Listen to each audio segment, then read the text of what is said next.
영화가 한 편 끝나면 영화의 감동이 남아서 쉽게 자리를 뜨지 못할 때가 있습니다.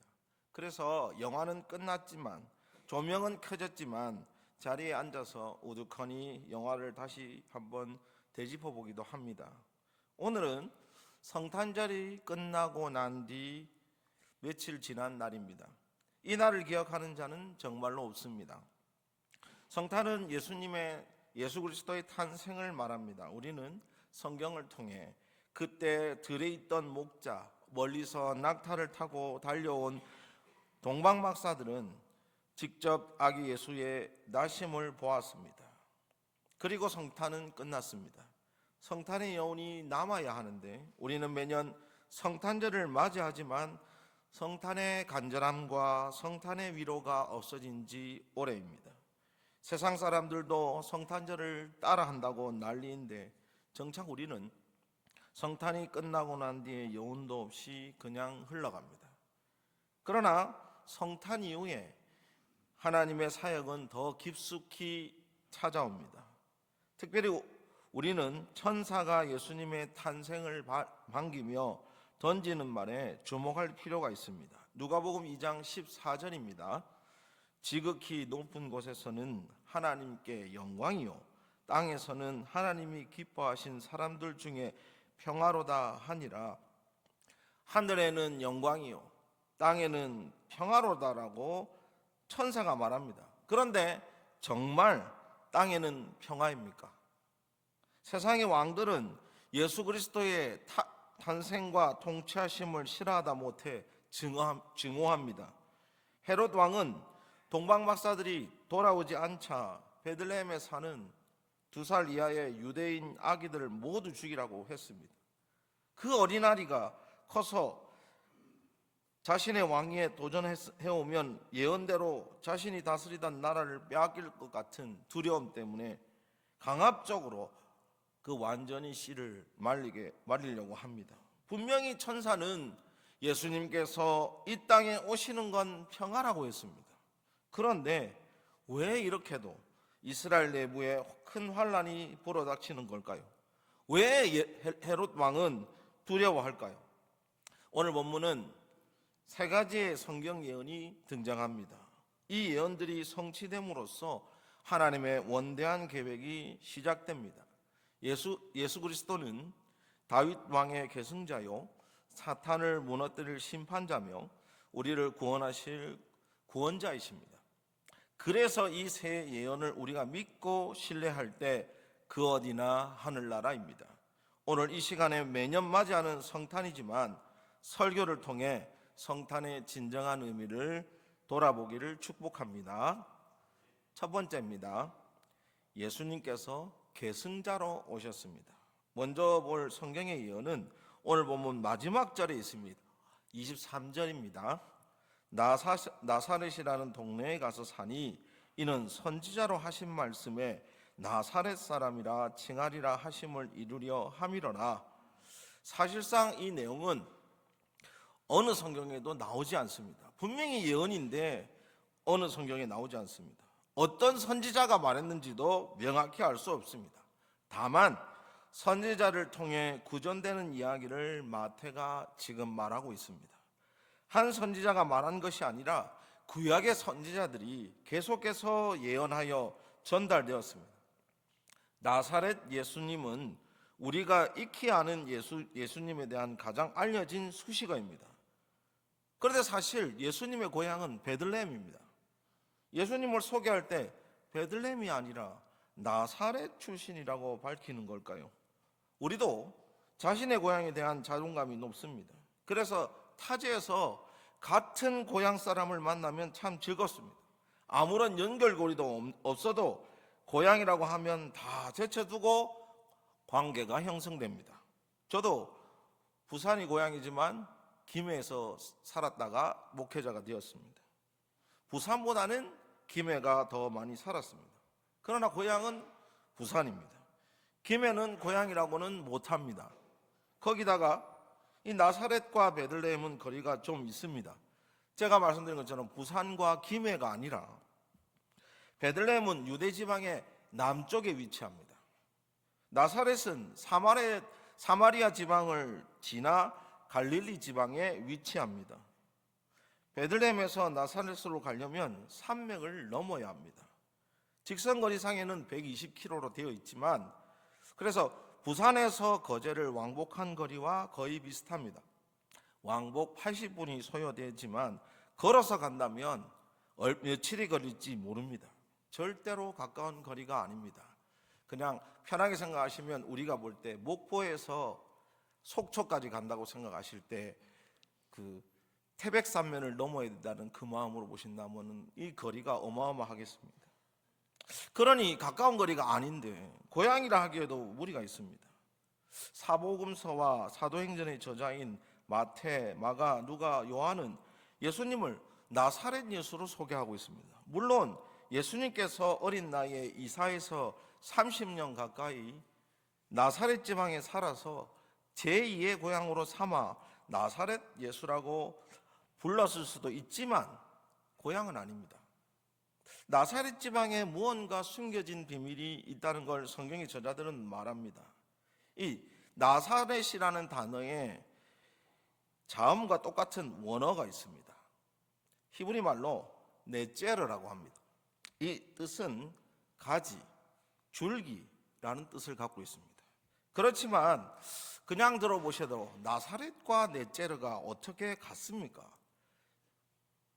원래 나사렛은 영어로는 나자렛이라고 불렀습니다. 그 두 단어의 자음이 이제 좀 비슷해집니다.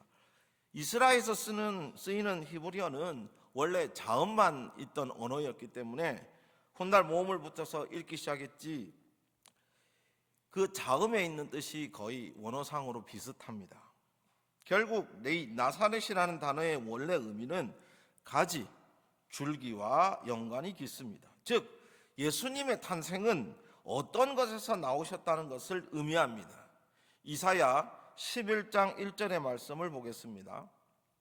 이새의 줄기에서 한 싹이 나며 그 뿌리에서 한 가지가 나서 결실을 한 것이요. 여기서 이새의 줄기, 가지 다 네제르입니다. 이새의 줄기에서 나온 사람이 곧 메시아임을 말해줍니다. 그래서 그 당시 유대인들은 이사야 11장 1절을 통해서 메시아가 어느 가문에서 나오는지를 알 수 있었습니다. 나사렛 예수에서 나사렛의 의미는 다윗의 뿌리에서 나오는 가지, 즉 자손임을 얘기하고 있습니다. 마태복음 1장 1절이 그 말씀을 대변합니다. 아브라함과 다윗의 자손 예수 그리스도의 계보라. 예수님께서 고향도 아닌 나사렛이라는 동네의 이름을 사용하셨던 것은 당시 사람들에게 다윗의 자손임을 설명하기 위해 하나님께서 숨겨두신 징표입니다. 예수님의 육적인 아버지인 요셉이 나사렛에 정착한 것은 우연이 아니라 하나님의 계획하심에 따라 오게 된 것입니다. 이렇게 해서 예수님께서는 완전한 이름을 가지셨습니다. 그래서 마태는 마태복음 1장에서 복음을 전하기 전에 예수님의 계보를 설명했습니다. 그리고 조상인 다윗의 자손에서 요셉이 태어납니다. 마태복음 1장 16절입니다. 야곱은 마리아의 남편 요셉을 낳았으니 마리아에게서 이 그리스도라 칭하는 예수가 나시니라.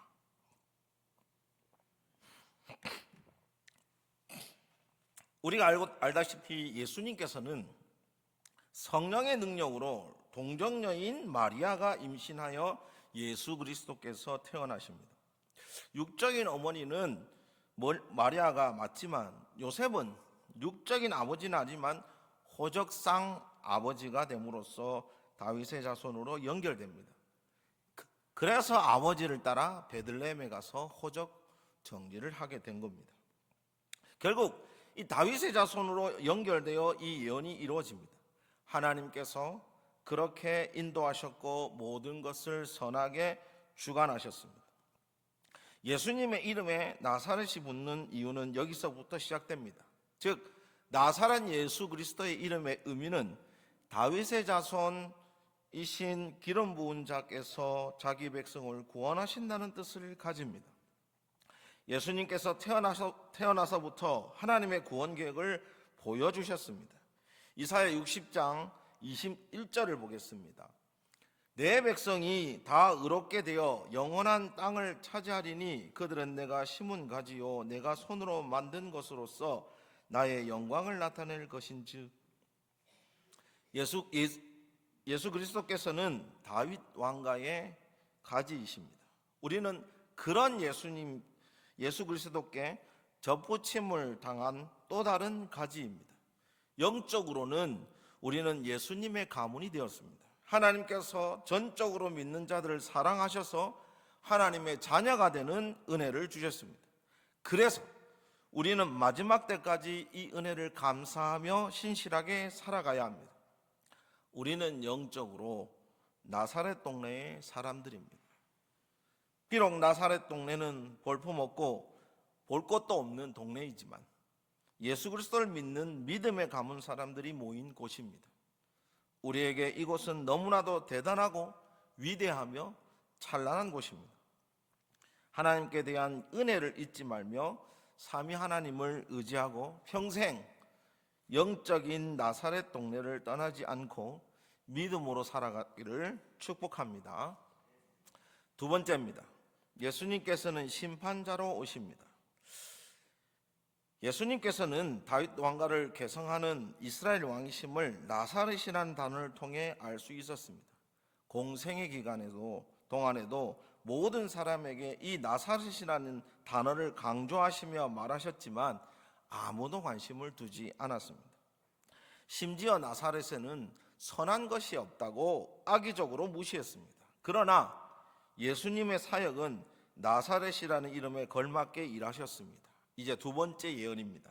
두 번째 예언은 여러모로 독특합니다.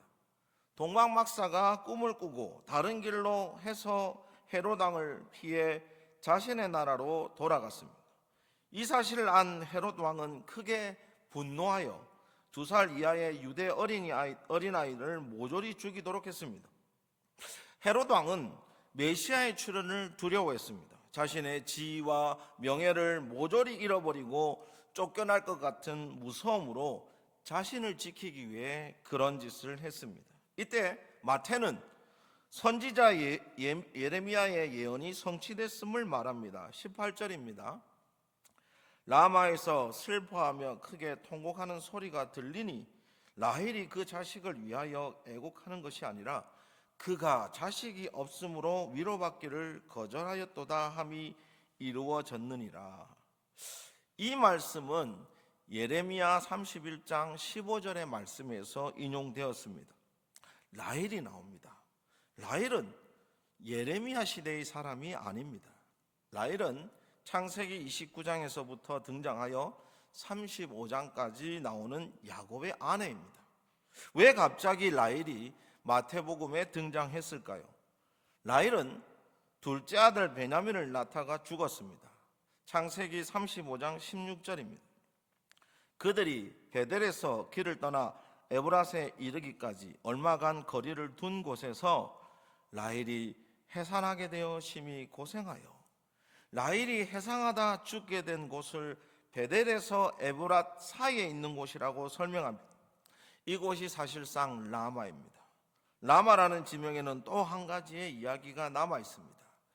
유대 사람들이 바벨론으로 끌어갈 때 지나간 곳이 라마입니다. 예레미야 40장 1절입니다. 사령관 느부사라단이 예루살렘과 유다의 포로를 바벨론으로 옮기던 중에 예레미야도 잡혀 사슬로 결박되어 가다가 라마에서 풀려난 후에 말씀이 여호와께로부터 예레미야에게 임하니라.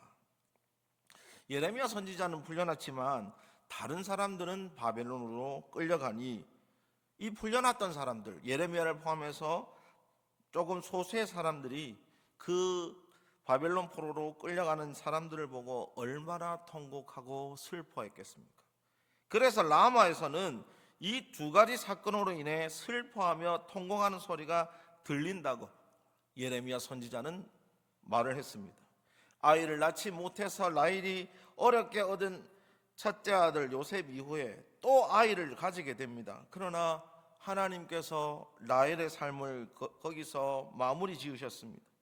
자신의 언니 레아처럼 자녀를 많이 낳지 못해서 애통한데 베냐민을 보지도 못하고 죽어가야 하는 것이 더욱 애통했습니다. 그 애통함과 비통함이 예레미야 선지자의 눈에 보인 그 끌려가고 있는 바벨론의 포로를 바라보는 모습이었겠죠. 이스라엘은 멸망당하고 백성들은 끌려가니 얼마나 허무하고 애통하겠습니까? 어떻게 손을 쓰지도 못하고 자신들의 친척이, 가족이, 동포가 끌려가니 속수무책으로 바라봐야 하는 상황이었습니다. 더 놀라운 것은 마태가 이 예언을 인용할 때의 상황도 이와 유사합니다. 헤롯 왕의 군사들이 일일이 유대인의 집을 방문하여 확인을 하고 2살 아래에 유대인의 아들이 있으면 모두 죽였습니다. 아이들의 엄마들은 미쳐가며 울부짖습니다. 내 아이가 죽었다는 허망함이 가득 찹니다.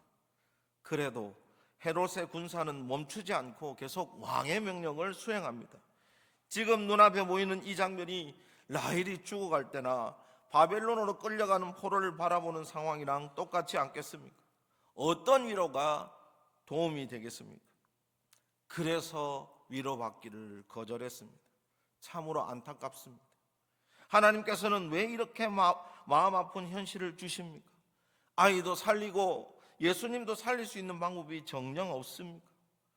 정말 말씀을 준비하면서 아이를 가진 심정으로 눈물이 났습니다. 그런데 하나님께서는 또 하나를 준비해 두셨습니다. 예레미야 31장 16절입니다. 여호와께서 이와 같이 말씀하시니라. 내 울음소리와 내 눈물을 멈추어라. 내 일의 삭슬 받을 것인즉 그들이 그들의 대적의 땅에서 돌아오리라. 여호와의 말씀이니라. 예레미야는 다시 하나님 여호와의 말씀을 선포합니다. 더 이상 울지 말고 눈물을 멈추라고 하십니다. 이제 회복의 때가 있을 것이라고. 이제 예수 그리스도를 통해 죄에서 자유를 얻고 영생을 누린다는 사실입니다.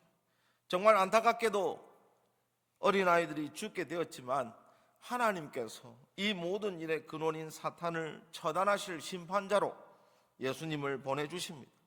이제 라헬도 웃을 수 있고 바벨론의 포로도 돌아와 웃을 수 있으며 신약의 백성들에서부터 현재의 우리까지 웃을 수 있게 되었습니다. 그것이 바로 예수 그리스도의 탄생으로부터 시작되었습니다. 결국 진정한 위로는 여기에 있습니다. 예수 그리스도께서 그렇게 세상의 모든 죄악을 물리치십니다. 우리가 사는 현재에서도 세상은 온갖 죄악으로 교회를 공격하고 갈기갈기 찢고 완전히 힘을 못 쓰게 만듭니다. 참담함은 마태가 기술한 베들레헴에서 벌어진 사건과 비슷합니다.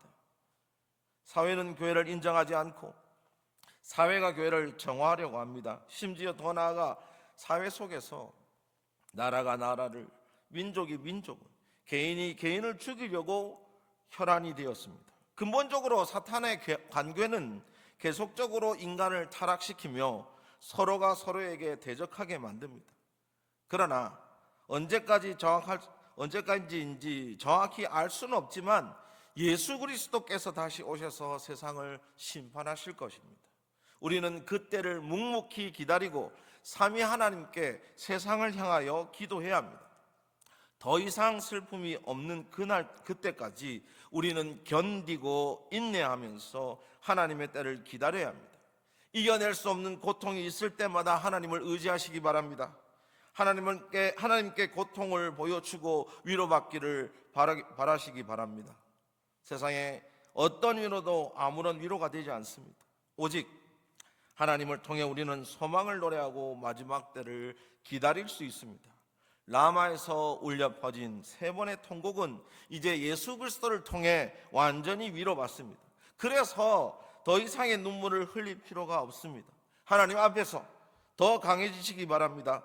세상의 모든 유혹과 관계를 뿌리치고 오직 하나님만 섬기며 하나님 말씀에 귀 기울이고 하나님의 인도하심에 따라 세상을 이기는 자가 되어서 왕같은 제사장으로 살아가기를 축복합니다. 세 번째입니다. 예수님께서 구원자로 오십니다. 예수님의 탄생 이후에 다윗의 계보를 이을 자로 세상의 모든 죄악을 심판하실 분으로 하나님의 계획하심에 따라 성장하십니다. 그러나 예수님께서 마지막으로 보여주시는 성경의 예언은 이 모든 것을 포함하고 있는 엄청난 사건으로 인도합니다. 요셉은 동방박사 세 사람의 선물을 받고 기뻐하며 잠이 들었습니다. 꿈에서 주의 사자가 나타나 헤롯의 계획을 알려주고 급히 애굽을 떠나라고 했습니다. 그리고 애굽에서 다시 부를 때까지 거기 있으라고 했습니다. 요셉은 그날 밤 가족을 모두 데리고 애굽으로 떠났습니다. 흡사 야반도주에 가까울 정도로 황급히 도망치듯 떠났습니다. 이 행동에 대해 성경은 이렇게 말합니다. 15절입니다. 헤롯이 죽기까지 거기 있었으니 이는 주께서 선지자를 통하여 말씀하신 바 애굽으로부터 내 아들을 불렀다 함을 이루려 하심이라. 애굽으로부터 내 아들을 불렀다 함을 성취한다고 했습니다. 하나님께서 자신의 아들이신 예수님을 보호하려고 애굽으로 보냈다가 헤롯 왕이 죽자 다시 나사렛으로 부르셨습니다. 그렇게 함으로써 구원의 역사를 지키시고 끝내 이루게 하셨습니다. 그런데 사실 이 말씀은 호세아 11장 1절에서 왔습니다. 이스라엘이 어렸을 때에 내가 사랑하여 내 아들을 애굽에서 불러냈거늘. 이 구절은 앞뒤를 살펴봐도 뜬금없다 할 정도로 연결이 되지 않는 구절입니다. 이 호세아 11장은 예수님을 생각하며 쓴 구절이 아니라 선지자를 보냈으나 따르지 않는 것에 대한 한탄을 하는 장입니다. 전혀 예수님의 오심을 생각할 수 없는 구절입니다. 그러나 사실 우리는 애굽이라는 나라를 생각해 보면 모세가 생각납니다. 모세는 애굽에서 종살이하던 이스라엘 백성을 다시 이스라엘로 돌아가게 한 장본인입니다. 즉 이스라엘의 기근과 기아로 인해서 이스라엘 백성을 애굽으로 피신시켰으나 다시 이스라엘로 돌아오게 되었습니다. 이 스토리와 유사한 것이 오늘 본문의 이야기입니다. 베들레헴에서 아이들을 모조리 죽인다는 소식을 미리 듣고 그 핍박을 피해 애굽으로 갔다가 다시 이스라엘로 돌아옵니다. 모세의 출애굽은 예수님 사건의 모형입니다. 모세는 그래서 예수님의 모형이라고 합니다. 모세는 그렇게 이스라엘 백성을 구원했습니다. 마찬가지로 이 사건을 통해 예수님께서 구원자이심을 말씀하고 계십니다. 미래에 있을 예수 그리스도의 죽으심과 부활하심, 승천하심, 자정하심을 통해 믿는 자 모두를 구원하십니다. 요한일서 2장 2절은 그것을 말합니다. 그는 우리 죄를 위한 화목 제물이니 우리만 위할 뿐만 아니요 온 세상의 죄를 위하심이라. 이것은 우리를 포함한 믿는 자 모두의 죄를 사하신다는 뜻입니다. 예수님께서는 이렇게 태어나심과 함께 모든 성경에 나오는 예수님에 대한 예언을 성취하시며 하나님의 태초부터 시작된 계획을 진행하십니다. 그래서 성탄이 끝난 것이 아니라 계획의 시작점입니다. 성탄 이후에 잠시 공생애 전까지 30년 가까이를 인간으로 지내신 것이 아니라 하나님께서 성경의 예언을 성취하시면서 예수님을 세상에 나타나게 하셨습니다. 잠시 인간이 되신 것이 아닙니다. 하나님의 마음을 가지고 사셨습니다. 그래서 서서히 이루셨습니다. 그래도 인간의 삶을 살기 위해 8일 만에 할례를 받으셨습니다. 모세의 법대로 정결 예식도 받았습니다. 그리고 나시린으로 자라며 주께 드렸습니다. 누가복음 2장 23절입니다. 이는 주의 율법에 쓴 바 첫 해에 태어난 남자마다 주의 거룩한 자라 하리라. 한 대로 아기를 주께 드리고 사무엘과 같은 삶을 살면서 성장하셨습니다. 그러나 다윗의 자손의 계승자로 사탄을 이길 심판자로 믿는 자를 구원하실 구원자로 이미 선포되셨습니다. 마태는 유대인들에게 예수님께서 아이 때부터 이미 메시아로서의 모든 것을 갖추셨다는 것을 알리며 왕이시며 심판자이시며 구원자이심을 선언하셨습니다. 매년 성탄절이 다가옵니다. 성탄절의 날로서의 의미보다 이 성탄의 진정한 의미를 생각해야 합니다. 성탄을 시작으로 하나님의 계획하심은 재림의 때까지 연결됩니다. 매일 성탄을 기억하시며 예수님의 사명을 알아야 합니다. 즉, 지금도 성탄입니다. 지금도 재림 때를 생각하면 기다리고 있는 것입니다.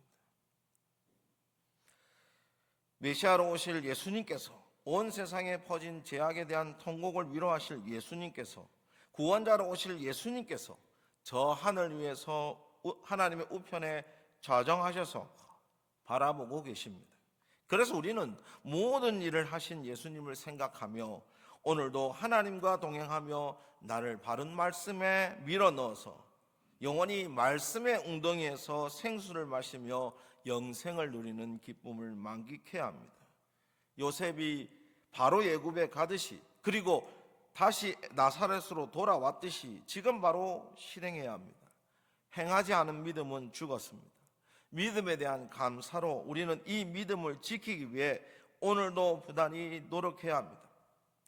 예배를 포함한 신앙생활 전부를 하나님께 드리고 하나님의 인도하심으로 살아가기를 주 예수 그리스도의 이름으로 축복합니다. 그래서 그저 성탄절입니다, 예, 예수님이 태어났습니다로 끝나는 것이 아니라 그 안에 구원자로서, 심판자로서, 다윗의 왕으로서 예수님께서 우리에게 오셨음을 매일 기억하시고 재림의 그때까지 똑같이 기다리는 의미로 사셔야 됩니다. 여전히 우리는 예수 그리스도를 기다립니다. 여전히 구약의 그 백성들처럼 이 모든 문제를 해결하실 분으로 또 기다리고 있습니다. 그날까지 그리스도인이라는 것을 기억하시고 성도로서 살아가는 그 기쁨을 누리시며 성탄을 준비하는 저와 여러분이 되기를 주 예수 그리스도의 이름으로 축복합니다. 기도하겠습니다. 하나님 아버지, 감사합니다. 성탄절은 이제 끝났지만 또 매년 성탄절이 오지만 오늘 우리가 살펴볼 때 성탄이 어떤 의미이며 왕으로서, 심판자로서, 또 구원자로서 우리에게 오심을 선포하셨음을 우리가 바라보며 예언을 성취하신 하나님께서 예수 그리스도를 통해 우리의 마지막 때까지 그 믿음을 가지고 기다리고 또 기다리는 그런 그리스도인이 되기를 주님께서 바라고 있음을 우리가 기억합니다. 그래서 오늘도 우리가 말씀 안에서 성탄을 기다리는 자로서 말씀 안에 푹 빠져 살며 하나님의 말씀대로 세상 속에서 빛과 소금이 되게 주여 인도하여 주시옵소서. 그 삶을 통해 성탄을 기다리는 자로서의 기쁨을 누리게 주여 인도하여 주시옵소서. 이제 또 세상 밖에서 또 교회 안에서 그리스도인으로 살아갑니다. 여전히 우리가 성탄을 기다린 자의 기쁨을 누리게 주여 인도하여 주시옵소서. 마지막 때까지 이 믿음을 갱신하고 발전시키고 또 나눠주고 다음 세대에 전달하는 자가 되어 언제나 하나님 안에서 정말 독생자 예수님이 우리를 위해 죽으셨다는 그 사실을 기억하며 감사함으로 살아가는 자가 되게 주여 인도하여 주시옵소서. 감사합니다. 예수님 이름으로 기도드립니다. 아멘.